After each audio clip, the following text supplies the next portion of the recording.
Now, Wemy Industries, the only indigenous manufacturer of diapers in Nigeria, plans to list on the Nigerian Stock Exchange. The fast-moving consumer goods company revenue is projected to hit $1 billion in the next 10 years.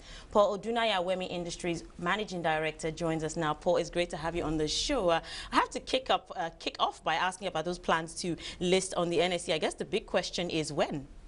Well, we're looking at around 2019, 2020.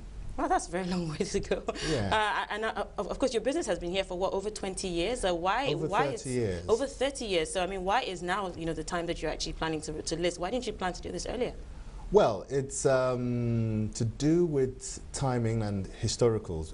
This was a mama-papa business. Started in 1978, and it grew, it stagnated, but it grew for a local Nigerian manufacturing company. It's actually done very well to survive to this stage, but it's actually gone into its second generation, which I'm the second generation, and a lot of modernization has gone into place, and we've seen astronomical growth over the last 4 years. And we hear that you're in talk with some private equity firms, and you could be closing a deal by the end of the year. Yes, very correct. We have a South African financial advisor. We've got a number of private equity firms, about 10, and 2 local ones.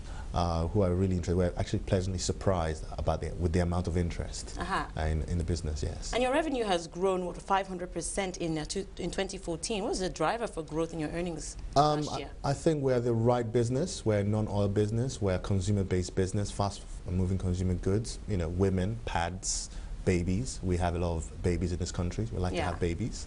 So incontinence business is a need.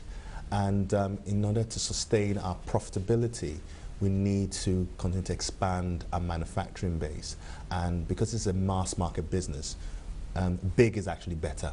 And that's why we have to list, we have to continue doing what we're doing. We can't be trading, which unfortunately the financial system here is designed for a lot of trading, which is not suited for. So we have to look for better kind of financing, cheaper financing to be able to sustain our growth and be more profitable. And that backing to hit $1 billion in the next 10 years, what is backing that? That's a target, I meant. Yes, the reason why I said that, because it's not a fallacy. There are similar businesses like us in Europe and in China, and they've gone through the same pattern of growth. They do the same kind of products, and we are partners with some of those companies. And there's one in China called Hengang Group, and they are listed on the Hang Seng, and they're doing about $3 billion today. And then there's one in Europe as well. So these companies grow very fast, and they eventually, when they list, they turn over around that figure. And we have the demographics in Nigeria, West Africa, in here to be able to achieve the same growth. Now, leading on from that, it'd be interesting to know how you survive in the competitive space. I say survive because you're competing with American giants like Procter & Gamble. Absolutely. And of course, there's also imports from China as well.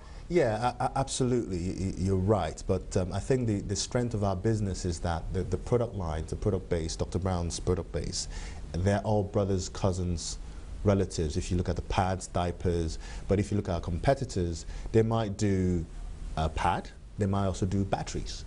They're not related product lines. So from a supplier side and a manufacturing base side, some of our raw materials are similar, and that strength gives us a competitive edge. And also we cut across a lot of segments. As I said, the product line gives us that strength. And we've been in business a long time. We're very strong in the whole of Nigeria, Kaduna, Abuja, Lagos. The density in certain parts of the country may not be as strong, but there's so much room. We've seen so much demand